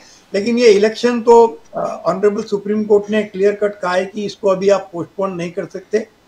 मुझे लग रहा है कि सेकेंड वीक ऑफ जनवरी में ऑनरेबल चीफ मिनिस्टर जो है अपने, वो चाहते हैं कि इलेक्शन किसी तरह से कंडक्ट होना ही चाहिए। कोई पार्टी ये नहीं चाहती है कि अभी ये इलेक्शन पोस्टपोन होना चाहिए, ये किसी के संकेत नजर नहीं आ रहे। तो आने वाले ये जितने भी दिन है, पिछले 7 दिनों की भी मैं रिपोर्टिंग अगर देख लूं, तो हर किसी का कहना है, इवन हमारे राष्ट्रीय अध्यक्ष अजीत दादा पवार साहब का भी कहना है कि इलेक्शन अभी पोस्टपोन नहीं होना चाहिए और इलेक्शन जो है टाइमली कंडक्ट होना चाहिए। सर, यहाँ पर आपसे मैं पूछना चाहता हूँ sir, adopting a delayed tactic. Sir, I would like to ask you. Government and we are adopting. Sir, I would like to ask you. Sir, forget about that. Naturally, the Congress and the entire opposition will accuse you. Let's not get into that. When you were in the opposition, you used to accuse the ruling party, which is fine. There is no problem on that. उसमें कोई problem नहीं है sir. अब विपक्ष का और प्रतिपक्ष का काम है एक दूसरे के ऊपर आरोप लगाना, लेकिन अंदर से आप सब लोग एक हैं। मैं आपसे जानना चाहता हूं सर, हमारी जो सरकार है, हमारे जो लीगल मिनिस्टर हैं और जो लीगल सेक्रेटरी साहब हैं, उन्होंने तुषार मेहता जी जो एडवोकेट जनरल हैं, जिन्होंने आर्ग्यू किया था ये केस सुप्रीम कोर्ट के सामने, उनको अच्छी तरह ब्रीफ क्यों नहीं किया? सर, उनको ब्रीफ करना चाहिए था ना भैया, टाइम कम है। How can we hold fair elections with a flawed voters list? It's a very simple thing sir. Supreme court needs to be told and somebody has to emphasize in front of the Supreme Court कि भैया ये voters list flawed है, आपका हुक्म sir आंखों पर, but it is not implementable. How do we do it? You give us 1 more month. आप 28 फरवरी तक का टाइम दे दीजिए। बोल सकते थे, क्यों नहीं बोला सर? अभी भी कर सकते हैं। You can file a curative petition right now. आप बताइए सर, इंद्रपाल सिंह जी, अगर मैं गलत बोल रहा हूं तो बोलिए। नहीं राजीव जी, आपका बोलना एकदम बिल्कुल सही और जायज है कि सॉलिसिटर जनरल ने ये बात बोलनी चाहिए थी कोर्ट को कि there is one issue before this honourable court. जो सुप्रीम कोर्ट के सामने अभी जो इशू है, वो इशू रखना चाहिए था। लेकिन ये पिछले 3 सालों से जो बीएमसी इलेक्शन की जो पिटीशन चल रही है, there are numbers of petition before the honourable supreme court. तो वो हिसाब से इलेक्शन पोस्टपोन होते आपने देखा कि कितने साल चले गए। अब लोगों को भी ऐसा लग रहा है कि बीएमसी इलेक्शन कब होगा, ये लोगों को अभी एक लिमिट से बाहर हो गया है। तो ये जो इशू आया है, ये पिछले कुछ महीने से आया है और सॉलिसिटर जनरल ने ये इशू को डेफिनेटली कोर्ट के सामने रखा। लेकिन अभी कोर्ट किसी भी मुद्दे को सुनने के बिल्कुल भी मूड में नहीं था। उन्हें लग रहा है कि it may be one of the delay tactics therefore. और ये जो बीएमसी है मुंबई की, ये पूरे देश की आर्थिक राजधानी है, इकोनॉमिक जो स्टेट है, तो I don't think supreme court Laxman सौजी साहब कि भाई आपको टाइमली। तो लक्ष्मण सौजी साहब के पास मैं जाता हूं सर मैं Lakshman सौजी sahab, right Indrapal Singh ji, I can understand from your point of view, लेकिन मुझे एक तकलीफ मुझे ये है लक्ष्मण सौजी साहब, जहां पर भारतीय जनता पार्टी, शिवसेना, एकनाथ शिंदे साहब की भी सेना, उद्धव ठाकरे साहब की सेना, Congress party, NCP Sharad Pawar, NCP Ajit Dada Pawar, Raj Thackeray साहब, सब लोग इस पर एक मत हैं कि वोटर्स लिस्ट में प्रॉब्लम है। अब जो भी जीत के आएगा और जो हारेंगे वो तो यही कहेंगे ना कि यार ये वोटर्स लिस्ट में प्रॉब्लम थी, उसके बावजूद तुमने चुनाव करा दिया। आप मुझे बताइए सर, और वो ठीक भी होगा? ऐसी बात नहीं है कि वो एलिगेशन ठीक भी होगा ना लक्ष्मण सौजी साहब? आपको लगता नहीं सुप्रीम कोर्ट को एक और महीना दे देना चाहिए? अब आप बताएं सर। सब बात ऐसे हम चर्चा भी इसकी अच्छा कर रहे हैं जी। वोटर लिस्ट ये कोई राजनीतिक दल का सिर्फ मामला नहीं है, यह एडमिनिस्ट्रेशन व्यवस्था का जहां तक सवाल है जी, कामकाज है। तो वोटर जब हमारे चुनाव कमिश्नर या चुनाव के अधिकारी, जो लोकसभा का चुनाव जब आता है तो उसका जो चुनाव अधिकारी होता है वो मीटिंग बुलाते हैं, विधानसभा का चुनाव आता है तो कलेक्टर इसका हर जिले का प्रमुख अधिकारी होता है जी। और जब ये चुनाव के लिए बैठकें बुलाई जाती है, उस वक्त सब दलों के कार्यकर्ता कितने सीरियसली उसमें इन्वॉल्व होते हैं, यह हमने निजी तौर से बहुत अच्छी तरह देखा है। ये सब बड़े लोग जब अभी इसमें शामिल हो गए हैं ना, इन्होंने हमेशा इस तरह से जागरूक रहने की जरूरत है, क्योंकि चुनाव आयोग कोई अलग से हमारा एडमिनिस्ट्रेशन नहीं है। जो हमारे दूसरे डिपार्टमेंट में काम करते हैं सब लोग, वही चुनाव का लिस्ट का काम करते हैं। कई स्कूल के टीचर्स करते हैं, कई और अधिकारी लोग करते हैं। तो इसमें ऊपर हमको गहराई से सोचना पड़ेगा कि सब कामकाज अगर हमारा ये वोटर लिस्ट पे चलता है, पूरी डेमोक्रेटिक मूवमेंट अगर इसके ऊपर चलती है, क्योंकि क्या होता है 20-20 साल की जो वोटर लिस्ट है उसको फिर से नया करना बोला, उसके लिए अलग से यंत्रणा लगेगी। और बात ऐसे, हमारे घर में जब बहू आती है तो उसका नाम बाद में आता है, हमारे घर में बेटी बेटा होता है तो उसका अलग अलग। अभी हमारे घर के 4 नाम 4 लिस्ट में है, एक लिस्ट में एक एड्रेस पे 4 नाम नहीं है, यह हर एक का होता है। और इसके लिए क्या क्या करना चाहिए, कभी न कहीं तो इसके लिए चुनाव प्रोसीजर में जो हमको बहुत सारे इतने दिन तक जहां हमारी वोटर संख्या छोटी थी तब तक ये सब मुश्किल नहीं था, लेकिन अब इतने बड़ी मात्रा में वोटर की संख्या बढ़ रही है तो इसके लिए स्पेशल एडमिनिस्ट्रेशन करके इसके ऊपर बहुत सीरियसली देखना पड़ेगा। राजनीतिक दलों ने उनके ऊपर आरोप करना, इनके ऊपर आरोप करना, इससे वो काम नहीं होना। That is the only solution. जो अभी लक्ष्मण सौजी साहब ने बोला है वही सॉल्यूशन है। Election commission will have to have its own staff. Pradeep ji, या आप संघ से जुड़े हो, लक्ष्मण सौजी साहब संघ से जुड़े हो, संघ के संगठन से जुड़े हो। मोदी साहब ने कहा कि विकसित भारत के लिए 9 संकल्प जो मोदी जी का पानी से लेके पेड़, मां के नाम से लेके हर चीज, तो एक 9 संकल्प उन्होंने कहा। मगर कांग्रेस का कहना है कि पुराने संकल्प तो पूरा कीजिए मोदी जी, पुराने संकल्प आप कंप्लीट नहीं कीजिए, नए संकल्प आप पूरे देश के देशवासियों पर। तो किस प्रकार से देखते हो 9 संकल्प टुवर्ड्स विकसित भारत? सावी साहब, नहीं क्या पुराने संकल्प हो या नए संकल्प हो, कोई भी संकल्प अगर प्रधानमंत्री बोलकर कर रहे हैं तो देश के लिए संकल्प है, वो कोई एक दल का या पार्टी का संकल्प नहीं होता है। जब हमारे आजादी के 75 साल हम जब मनाने जा रहे हैं तो हमारी स्थिति क्या है, इसका अवलोकन, इसका जो सिंहावलोकन जब करेंगे, हमारे आजादी के 100 साल जब होंगे, जब हम महासत्ता होने जा रहे हैं, जब हमारी 11वें स्थान पर जो आर्थिक स्थान था वो अभी 5वें स्थान पर आया है। अभी आपने बताया जीडीपी जो बढ़ गया है वो आपने बताया है।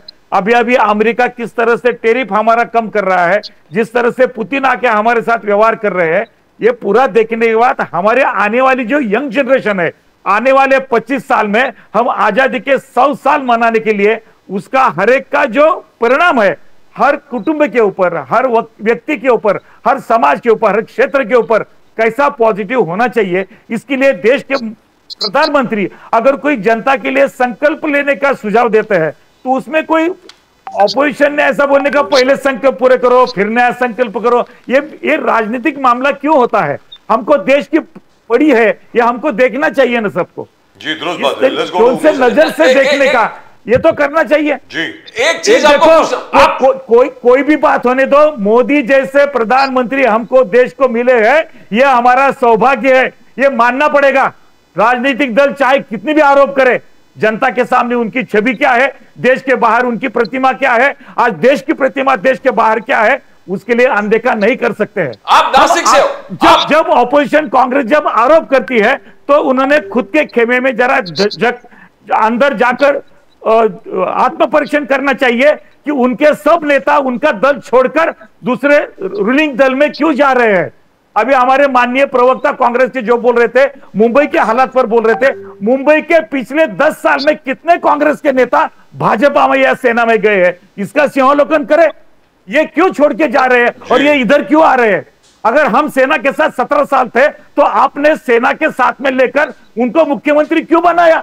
अगर आपको इतना अगर बुरा लगता है हमारे साथ रहने का तो मेरे समझ में, इसलिए आरोप पर आरोप करना विरोधी दल ने छोड़कर हमको राष्ट्रीय प्रवाह में विरोधी दल को आने की ज्यादा जरूरत है और मोदी जी के साथ उन्होंने अभी आना चाहिए, क्योंकि 11 साल हो गए अभी, और अभी और 15 साल मोदी जी के हमारी गवर्नमेंट जाने वाली नहीं है। कुछ भी करने दो, कितने दिन ये बोलते रहेंगे, चुनाव आयोग को बदनाम करो, ईडी को बदनाम करो, न्यायालय को बदनाम करो, ये बदनाम करके करके क्या होने वाला है? तपोवन, आप नासिक से हो, कुंभ वहां होने वाले हैं, नासिक में आप इन्वॉल्व हो, लक्ष्मण साहू जी साहब, तपोवन में 1500 पेड़ काटने वाले हैं, सयाजी शिंदे जी वहां पर आके पेड़ को गले लगा, बोले मैं काटने नहीं दूंगा। अलग अलग आंदोलन चल रहे हैं। इंद्रपाल जी के लीडर अजित पवार जी ने भी समर्थन किया कि ये सयाजी शिंदे के साथ हूं, तो कांग्रेस ने भी विरोध किया। किस प्रकार से देखते हो, क्या होने वाला है वहां पर? साहब, मैं बहुत सौजन्यतापूर्ण इस विषय के साथ आपके सामने रखना चाहता हूं। मैं खुद पर्यावरण क्षेत्र में काम करने वाला कार्यकर्ता हूं। मैं प्लांटेशन में हूं, मैं इरिगेशन में हूं, मैं ये वाटरशेड मैनेजमेंट में हूं, रिवर में हूं। मैंने त्र्यंबकेश्वर से राजमहेंद्री तक गोदावरी परिक्रमा खुद ने की है। मुझे इस मामले में कुंभ में भी मैं 4 कुंभ मैंने देखे हैं, और ये श्रद्धा के साथ और पर्यावरण और पूरा सम्मान रखते हुए सम्मानीय सयाजी शिंदे साहब जो कलाकार है, मैं स्टेज से आर्टिस्ट हूं, स्टेज आर्टिस्ट मैं भी हूं। मैं कलावंत कलाकार को बहुत अच्छी तरह से सम्मान करना जानता हूं। सयाजी शिंदे जहां तक वो अच्छे कलाकार है, मैं उनको सम्मानित करूंगा, लेकिन कलाकार का जो पब्लिक इमेज होता है वो उसके कला के वजह से होता है। वो अगर गलत मामले में अगर वो लीडरशिप करेंगे तो कलाकार को और कला को भी लोग अनदेखा करेंगे। बात तो ऐसी पेड़ काटने की जरूरत क्या पड़ गई? नासिक साहब, मुझे ये बात पूरी कहने दो, ये बात सामने आनी चाहिए। बोलिए। बात ऐसी है कि नासिक का जो कुंभ होता है ये बरसात के दिनों में होता है जी। पहली बात, बरसात के दिनों में जब कुंभ होता है तो हमको सुविधा, भक्तगणों की करोड़ों के आने वाले और साधु संत जो साल भर रहते हैं उनके लिए भी उनकी जो सुविधा करनी पड़ती है और बरसात को सामने देखकर करनी पड़ती है। दूसरी बात ऐसी है कि दूसरा जो कुंभ है दूसरे शहरों का, वो गांव के बाहर होता है और वहां उनको जगह बहुत बड़ी मात्रा में मिलती है। हमारा कुंभ सिटी के बीचों बीच है और जो रिवर, जो नदी है गोदावरी, शहर के बीचों बीच जाती है। इसलिए रहने का प्रबंध, ट्रैफिक का प्रबंध, भक्तों, ये सारे करते हुए उसमें हमको सोचना पड़ता है। दूसरी बात ऐसी, जो कुंभ के लिए जगह जो आरक्षित हम किए हैं, वो जगह आरक्षित करने के बाद कुंभ के लिए 1 साल जब उसका उपयोग होगा तो 11 साल उसका उपयोग क्या होना चाहिए, ताकि 1 साल वो फिर कुंभ के लिए व्यवस्था वहां हम बना सके। तो ये भी सोचना पड़ता है। जब नासिक की आबादी 25 लाख की हुई है, जो फ्लोटिंग पॉपुलेशन है, तीर्थ क्षेत्र है, त्र्यंबकेश्वर है, यहाँ सप्तशृंगगढ़ है, नासिक है, तो उसके लिए सब मायने रखकर नासिक बड़ी बड़ी इंडस्ट्री होने जा रही है। और ये सब देखते हुए नासिक का विकास, ये सब धार्मिक और करना भी पड़ेगा हमको, पर्यावरण भी करना पड़ेगा, ये फ्लोटिंग पॉपुलेशन का भी करना पड़ेगा, ये क्रांतिकारियों का शहर है इसलिए वो भी देखकर करना पड़ेगा, ऐतिहासिक नागरी है वो भी देखना पड़ेगा। ये सब देखने के बाद आज का जो शासन है, माननीय मुख्यमंत्री देवेंद्र जी फडणवीस या हमारे कोई भी मंत्री होने दो, हम पर्यावरण के साथ है, हमको पर्यावरण की ज्यादा चिंता है। लेकिन बात ऐसी है कि जब कॉर्पोरेशन ने कोई मामला सामने लाया तो कभी कभी प्रशासन के ऊपर सीरियली काम अगर बाहर आएंगे तो वो पता चलेगा। एक साथ में जो मार्किंग किए हो पेड़ तोड़ने की मार्किंग है, ऐसा समझकर चर्चा होने लगी। और बात ऐसी कि जब ऐसे कोई मुद्दे होते हैं तो विषय के साथ में जो जज्बाती लोग होते हैं वहां उसमें शामिल हो जाते हैं। अगर मैं भी इसमें अंदरूनी प्रक्रिया में अगर मेरा अभ्यास नहीं होगा तो मैं भी उनके साथ वहां जाके बैठता था। लेकिन जो आंदोलन चलने जा उस देखो, कम्युनिस्ट के 3-4 कार्यकर्ता और कांग्रेस के 4-5 कार्यकर्ताओं ने जिस तरह से इसका बवाल मचाया, यह बहुत गलत है। यह हमारे सनातन धर्म के भी खिलाफ है, यह प्रशासन के खिलाफ भी है, सरकार के खिलाफ है। समाज द्रोही लोग ही ऐसा कर सकते हैं, ये मैं दावे के साथ कहता हूं। इसमें प्रशासन की जो भूमिका है वो समझ के लेनी चाहिए। इसमें कोई पेड़ का नुकसान होने वाला नहीं है। आयुक्त ने प्रेस लेकर, हमारी जो यहाँ के आयुक्त है, जो मंत्री है हमारे इस कुंभ मेला के गिरीश जी महाजन, उन्होंने प्रेस कॉन्फ्रेंस से और सामने आकर बताया कि पेड़ टूटने वाले नहीं है। अगर पेड़ का प्लांटेशन दूसरी जगह किया जाएगा वो भी किया जाएगा, कम से कम जितनी जरूरत। मैं फिर बोल रहा हूं, वो जगह 11 साल फिर लोगों के लिए किस तरह से काम आएगी उसका सोचकर जो कुंभ का आयोजन होगा और बेहतरीन आयोजन होगा। ये पर्यावरण के कार्यकर्ताओं को, पर्यावरण के नकली लोगों को कि इसमें बोलने की जरूरत पड़ेगी नहीं, इतना अच्छा काम होगा कुंभ का। तो लक्ष्मण साहू जी साहब, एक छोटा सा सजेशन है और एक छोटी सी जानकारी है। मैं सलाह देने के पहले जानकारी दे दूं, क्योंकि लक्ष्मण साहू जी को तो मालूम है कि 12 साल के बाद क्यों होता है कुंभ। हर 12 साल के बाद नासिक में कुंभ क्यों होता है, पता नहीं आप लोगों को मालूम है कि नहीं। मोहसिन हैदर साहब शायद आपको मालूम नहीं होगा, इंद्रपाल सिंह जी आपको मालूम नहीं होगा। मैं सुधार कर दें इसमें, आप सुधार कर दें इसमें जो मैं बोलने वाला हूं। क्या है कि सूर्य और बृहस्पति जब सिंह राशि में आते हैं, सिंह राशि में आते हैं और ज्यादातर चंद्रमा जो होता है वो कर्क में होता है, ज्यादातर उस टाइम पे। इस बार है तो जब सिंह राशि में आते हैं वो 11.5 साल का साइकिल होता है, तो हर 12 साल के बाद, इसलिए नासिक में कुंभ होता है। The astrological alignment for Haridwar is separate, astrological alignment for Prayagraj is also separate, but that's a separate issue. Now that is the information to all our viewers को मतलब ये जानना चाहिए कि 12 साल के बाद ही क्यों होता है। दूसरी चीज, एक सजेशन है सर कि काटने के बजाय अगर इनको ट्रांसप्लांट कर दिया जाए, निकाल दिया जाए खोद के और उसके बाद कहीं और ट्रांसप्लांट कर दिया जाए, काटने की जरूरत क्या है? मतलब जितना कम से कम काटा जाए वो ज्यादा अच्छा है। आप बताएं सर, मैं आ रहा हूं हुसैन हैदर साहब आपके पास, आप बोलिए। जो आपने बोला सर वैसा ही होने जा रहा है। इसमें राजनीतिक बवाल ज्यादा हुआ है। मैं फिर बात दोहरा रहा हूं, बात प्लांटेशन अलग जगह पे किया जाएगा कुछ पेड़ों का, और जो पेड़ 4-5 साल में जो छोटे सब नॉन एग्रीकल्चरल लैंड जब बनाते हैं तो कितने पेड़ काटने पड़ते हैं जहां बिल्डिंगें बनाई जाती है। इसके लिए पर्यावरणवादी कार्यकर्ता कहां मरे होते हैं पता नहीं पड़ता है। ये जो झूठे कार्यकर्ता है जो बवाल मचाते हैं उनसे सावधान होना पड़ेगा, क्योंकि जो डेवलपमेंट साहब रास्ते के बीचों बीच जो पेड़ रहता है ना, चाहे कुछ भी हो, एक्सीडेंट होते हैं, लोग मरते हैं। इसके ऊपर भी सोचना पड़ेगा। ऐसा नहीं है ये कुछ ब्लैकमेलर हो गए उसमें, जो ब्लैकमेल करते बिल्डर लोगों को और लोगों को पेड़ काटने के लिए, पेड़ उसके लिए इसका एक अलग जमात तैयार हो गई है। अभी पेड़ के नाम पर काम पर्यावरण वाले झूठे पर्यावरण तैयार हो गए। हैदर साहब, आपने इश्यूज निकाले हैं मुंबई के। साहब जी साहब समझ गया, पूरे आपने पूरे डिटेल में एक्सप्लेन कर दिया, एक जबरदस्त तरीके से लोगों को एक्सप्लेन कर दिया कुंभ के बारे में। It is fantastic. तपोवन के बारे में मोहसिन हैदर साहब, आप कंटिन्यूसली वर्षा गायकवाड़ के साथ इश्यूज उठाए, आपने हॉस्पिटल्स के इश्यू उठाए। वर्षा गायकवाड़ जी ने वीएन देसाई हॉस्पिटल के दुर्दशा किस प्रकार से बैड, किस हद तक खराब है, वो हाईलाइट करके वहां पर एक आंदोलन का सीन कर दिया, बट आई डोंट थिंक कुछ इंप्रूवमेंट हुआ। गैस चेंबर बन गया मुंबई है, वर्षा गायकवाड़ आपने हाईलाइट कर दिया। आपने अभी भी कहा गैस चेंबर मुंबई बन, और महाराष्ट्र फडणवीस साहब और किसी को कोई प्लान नहीं है कैसे प्रदूषण। आपने कुछ 11 पॉइंट वाले प्रोग्राम दिए। अमित शाह के खिलाफ आपने कंप्लेन किया, वर्षा गायकवाड़ जी ने लेटर लिखा कमिश्नर को कि जिस प्रकार से असलम शेख जी को पाकिस्तानी कहा और अलग अलग चीज। व्हाट हैज हैपेंड, क्या हुआ है? 3-4 इश्यूज में क्या स्टेटस है मोहसिन हैदर साहब? देखिए, मैं वही कह रहा हूं कि कोई जब मुद्दा ही नहीं रहता है तो इस तरह के मुद्दा निकाला जाता है। जैसे असलम शेख साहब को पाकिस्तानी कह दिया, उनके भाई विनोद शेलार ने आज मुझे बांग्लादेशी कह दिया।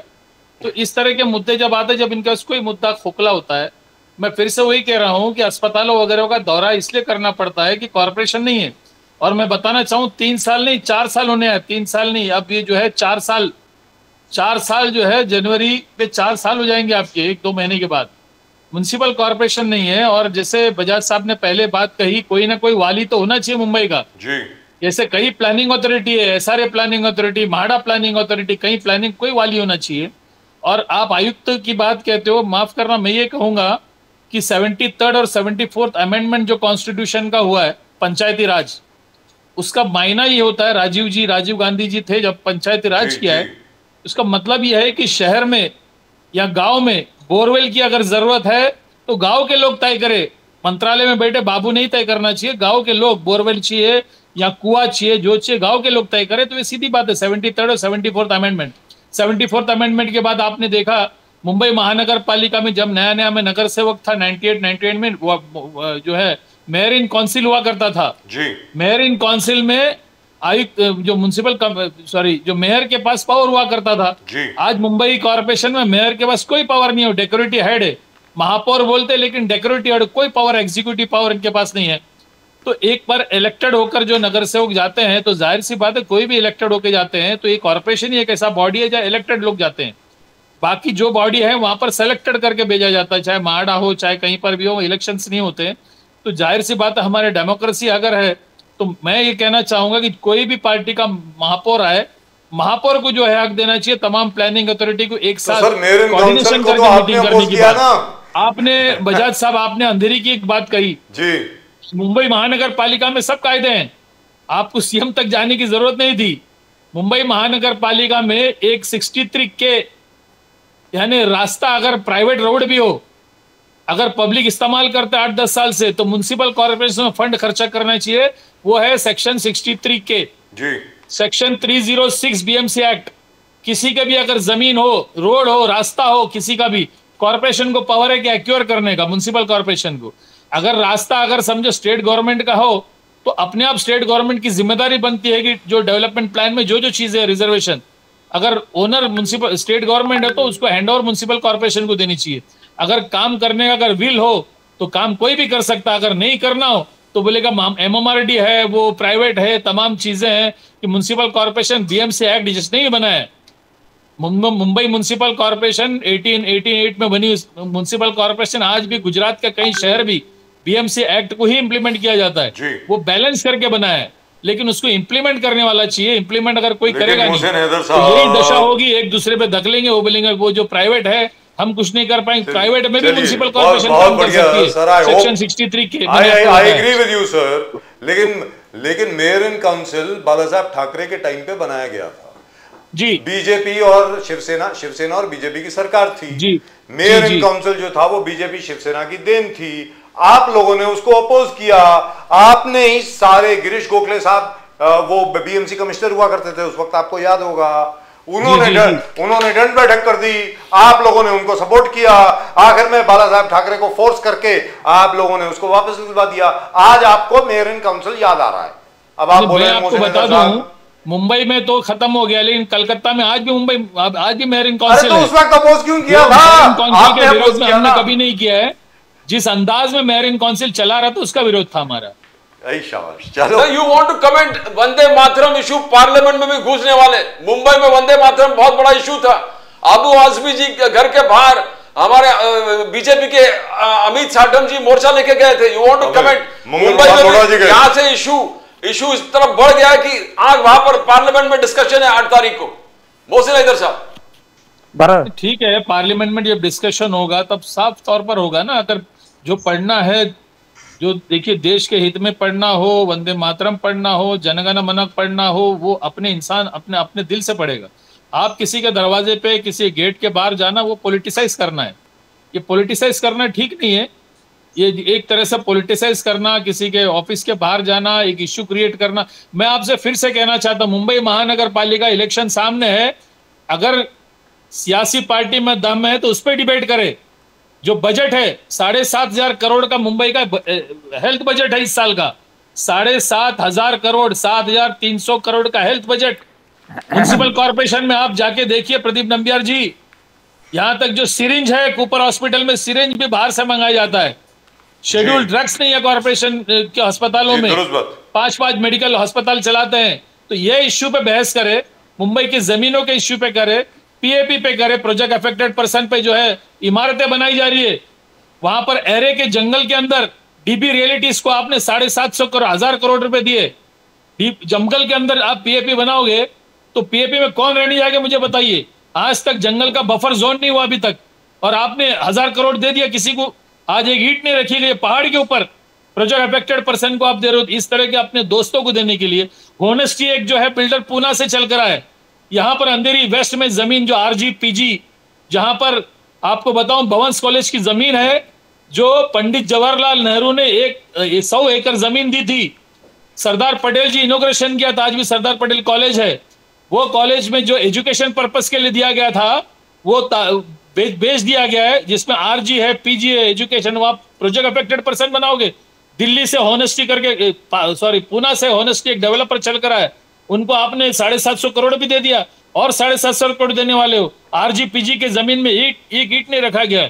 तो ये तमाम तो धांधली मुंबई कॉर्पोरेशन में चल रहा हो, कोई ना कोई तो इस पे आवाज उठाना चाहिए। अब आवाज उठाओगे आप तो फिर आपको ऐसे ऐसे मुद्दे लाए जाएंगे आपके सामने, ताकि लोगों को लगता है कि लोग कहीं ना कहीं दिशा भूल करे, जहन हटाए, लोगों की सोच मतलब जो है कहीं ना कहीं उसमें अलग मोड़ पे ले जाए। तो ये ठीक नहीं है। मुंबई के मसले पर कोई भी डिबेट करे, हमसे डिबेट करे मुंबई के मसले पर, वर्षाताई से डिबेट करे मुंबई के मसले पर, चाहे वो सड़क का मसला हो, चाहे वो अस्पताल का मसला हो, चाहे वो पीएपी जो क्वार्टर्स जो आप बना रहे हो उसका मसला। 1-1 करोड़ भूल गए आप। आपको पता है राजीव जी, जबकि स्टेट गवर्नमेंट ने साफ तौर कर कहा है कि जो SRA से 25 लाख में 1-1 पीएपी आप ले लीजिए। लेकिन corporation 1-1 crore project affected person के लिए, प्राइवेट डेवलपरों को 1-1 सवा करोड़ रुपए एक पीएपी 300 स्क्वायर फीट का, किसके लिए? रोड वाइडनिंग के लिए। कौन सा रोड वाइडनिंग करने वाले हो? इनको अभी तक पता नहीं कौन सा रोड वाइडनिंग करने वाले हो, कहाँ का कोई प्लान नहीं। जो आ गया उसको जमीनें दे दी, जो आ गया उसको पैसा बांट दिया। ये मुंबई महानगर पालिका में चल रहा है। आप इसका मुद्दा उठाओ तो फिर आप बांग्लादेशी हो जाओगे, आप पाकिस्तानी हो जाओगे, आप ये हो जाओगे। ये तमाम चीजें हैं सिर्फ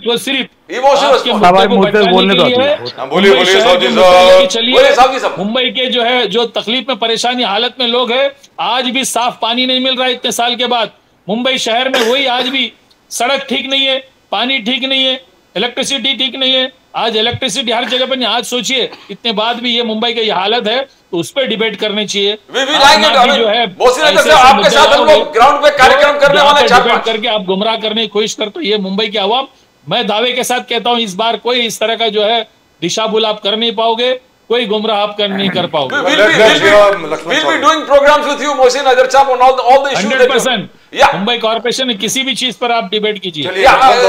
ऐसे सामने किसी को डिबेट कराने के लिए मुद्दे, मुंबई कॉर्पोरेशन के मुद्दे को बात ऐसी है, अभी ये डिबेट, आज का डिबेट खत्म होने जा रहा है, पहली बात। दूसरी बात ऐसी कि जो कांग्रेस के प्रवक्ता भी सम्मानीय जो बात कर रहे हैं, वो कांग्रेस का प्रवक्ता है बोल के बात करे जब तक ठीक है, लेकिन मुंबई के हालात दिन ब दिन इतने सालों से किस वजह से हुए हैं और कितने सुधारे हैं ये दुनिया जानती है।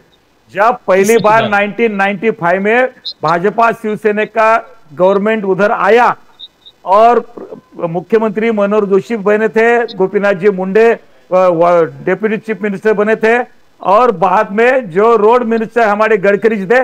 पहली बार मुंबई में 55 फ्लाईओवर जब बने हैं, उससे पहले कांग्रेस की सरकार थी, कभी किसी ने ध्यान नहीं दिया था। उसके बाद अभी भी देवेंद्र जी फडणवीस मुख्यमंत्री है, तो कोस्टल रोड हो, मेट्रो हो, हवाई अड्डा हो, रेलवे की सुविधा हो या और कोई भी सुविधा होने दो, मुंबई एक इंटरनेशनल सिटी बनने जा रही है और आर्थिक राजधानी है देश की। इसके तरह से देश के मुंबई को देखना पड़ेगा। मुंबई को बांग्लादेशियों के कटघरे में खड़ा कर ये बातें होने वाली नहीं है। यहाँ वंदे मातरम को विरोध करने का, बांग्लादेश के लोगों का समर्थन करने का और मुंबई के सुधारने के वादे करने के, ये दोहरी चाल चलने वाली नहीं है। आज अगर विकास करने का तो कोई किसके कांग्रेस में दम नहीं है। कांग्रेस की सत्ता भी नहीं आती मुंबई महापालिका में, महाराष्ट्र में और दिल्ली में।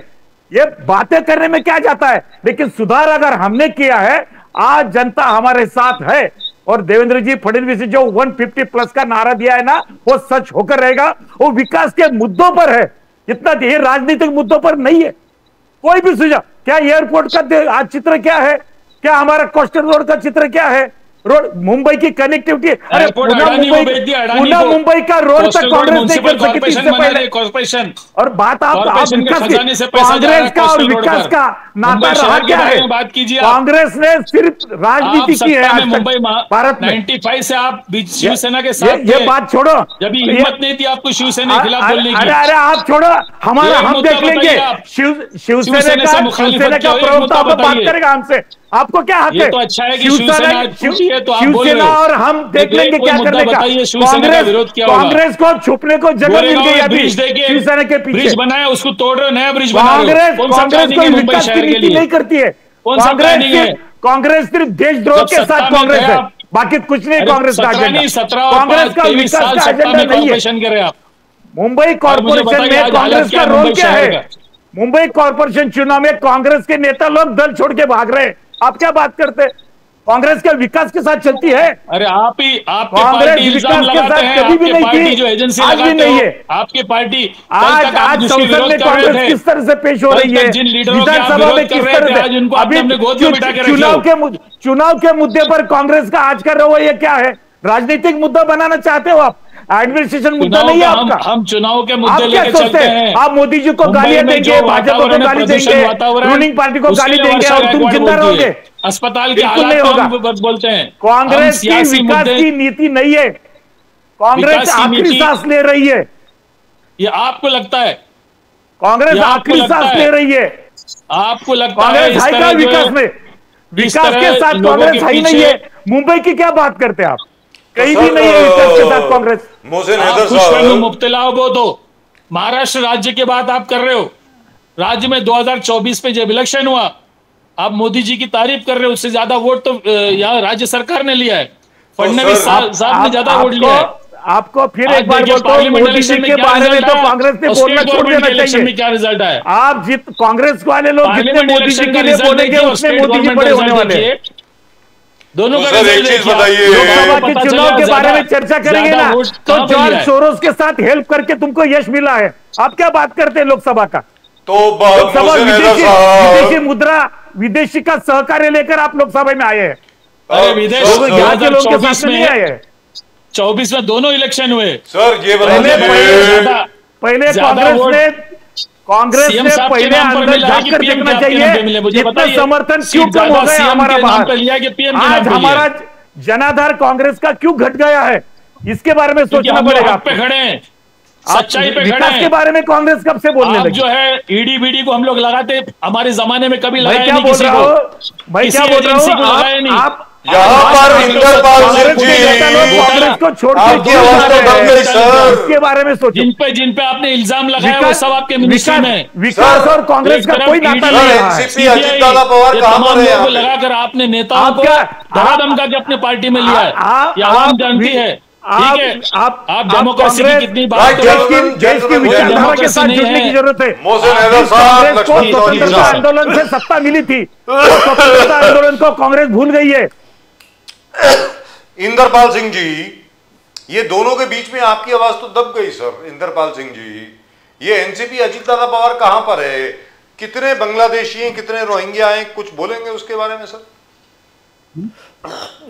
इंदरपाल सिंह जी, अब असलम शेख को पाकिस्तानी बुलाया, मोहसिन हैदर को बांग्लादेशी बुलाया, अब आपको क्या बुलाएंगे मुझे मालूम नहीं है, लेकिन बोलिए इंदरपाल सिंह जी, बोलिए आप कहां हैं? Where do you stand? हमारा समीकरण उनके साथ काफी अच्छा चल रहा है। Very good. हमें कुछ बोलेंगे नहीं वो। Right gentleman, thank you very much. It's been a great pleasure, it's been a real pleasure hearing all of you. I hope जो भी आए बीएमसी में, मुंबई का भैया विकास करो, बाकी शहरों का भी विकास करो। 29 कॉर्पोरेशन है, सबका विकास होना चाहिए, मैं ये मान करके चलता हूं। और जो अभी कॉन्ट्रैक्टर्स का माफिया चल रहा है ना, मैं उम्मीद करता हूं कि देवेंद्र जी और बाकी जितने भी लोग हैं उसके खिलाफ काम करेंगे और इन सब लोगों को जेल में भेजेंगे। मुझको मेरी उम्मीद है ये। Thank you gentleman, Mohsin Haider sahab, Lakshman साहब, शुक्रिया, इंद्रपाल सिंह, थैंक यू, शुक्रिया, जय हिंद, थैंक जय you, Hind. Thank you. Well, that was it, very very interesting. But the point is what Mohsin Haider said कि भाई आप लोग जो हैं आप 20 साल से थे ना आप शिवसेना के साथ. So over there BJP really does not have any answer. And also the Congress does not have any answer. Mohsin Haider साहब खुद फंस गए. उन्होंने कहा कि 1995 में क्या था वो मेयर इन काउंसिल, और मेयर इन काउंसिल के खिलाफ तो कांग्रेस सबसे ज्यादा अग्रसर थी. सारे ब्यूरोक्रेट्स को उन्होंने भड़काया मेयर इन काउंसिल के खिलाफ. As I still remember Girish Gokhale साहब going to बाला साहब ठाकरे's house, और ये मीटिंग तो मेरे सामने हुई है, वो पुराना घर था अभी भी उनका, और वो मतलब चढ़ गए उन पे कि भाई ये क्या है वो क्या है, मैं रिजाइन कर दूंगा, ये कर दूंगा, वो कर दूंगा. And then the other bureaucrats including Varti साहब who was the cabinet secretary and everybody else got together and convinced the then chief minister Mr. Manoj Joshi that mayor in council को डिसॉल्व कर दीजिए. और mayor in council बड़ा अच्छा काम कर रहा था जहाँ तक मैं समझता हूँ, क्योंकि they were doing very well. More powers to the corporators. Sir mayor के पास पावर थी, अलग अलग डिपार्टमेंट में कोई ना कोई कॉर्पोरेटर वहाँ पे बैठता था. He was almost like a mini minister in Mumbai. और मुंबई के लोग जो थे उनको बड़ी राहत महसूस हो रही थी. अब जा करके हमारे जितने भी अफसरशाह हैं वो बहुत वो अभी तनाव में आ गए, तनावग्रस्त हो गए. वो उन्होंने कहा कि यार ये अगर ये सब निर्णय लेंगे तो हमारी क्या जरूरत है, हम लोग निकलते हैं फिर. That's what happened. But I hope they work with mayor and council now. I hope, because what's the use of having a mayor? What's the use of having a BMC election if the only powers that you have are in the standing committee? Yes. और वहाँ पर भी जैसा कि आप जानते हैं Pradeep ji, corporation में क्या होता है, कोई डिस्कशन नहीं होता है.